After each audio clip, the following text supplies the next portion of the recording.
और एक इम्पॉर्टेंट खबर आपको बता दें। देखिए, कपड़े हो या जूते या चप्पल या फिर दवाइयाँ, भारत से न्यूजीलैंड एक्सपोर्ट होने वाले कॉम्बेस हर सामान पर अब कोई ड्यूटी नहीं लगेगी और भारत और न्यूजीलैंड के बीच फ्री ट्रेड एग्रीमेंट हो गया है। और इसके तहत न्यूजीलैंड अगले 15 साल में भारत में $20 बिलियन का FDI भी करेगा। और इस फ्री ट्रेड एग्रीमेंट की और क्या खास बातें डिटेल में समझते हैं लक्ष्मण रॉय जी से। सर बताएं, न्यूजीलैंड के साथ ये जो FTA है ये कितना अहम है?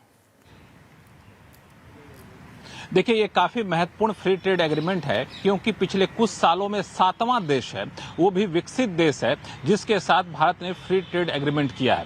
और इस ट्रेड एग्रीमेंट की सबसे खास बात यह है कि भारत से जितने भी सामान जाएंगे 100% टैरिफ लाइन जिसको कहते हैं तकनीकी भाषा में, यानी सारे के सारे सामान पर न्यूजीलैंड जो है कोई इम्पोर्ट ड्यूटी नहीं लेगा। और जिस दिन FTA लागू होगा उस दिन से 0 इम्पोर्ट ड्यूटी लागू हो जाएगा। मिसाल के तौर पर अभी भारत से अगर न्यूजीलैंड जाता है गारमेंट, टेक्सटाइल, लेदर प्रोडक्ट, तो वहां पे 10% तक की ड्यूटी लगती है।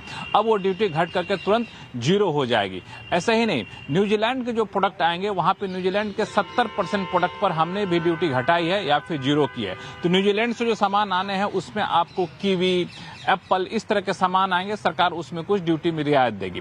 दूसरा जो बड़ा पहलू है वो ये है कि अगले 5 साल में दोनों देशों के बीच जो कारोबार है न्यूजीलैंड और भारत के बीच, इसको दोगुना करने का लक्ष्य यहाँ पे रखा गया है। दूसरी महत्वपूर्ण बात कि अगले 15 साल में 2000 करोड़ रुपए का फॉरेन डायरेक्ट इन्वेस्टमेंट FDI आएगा।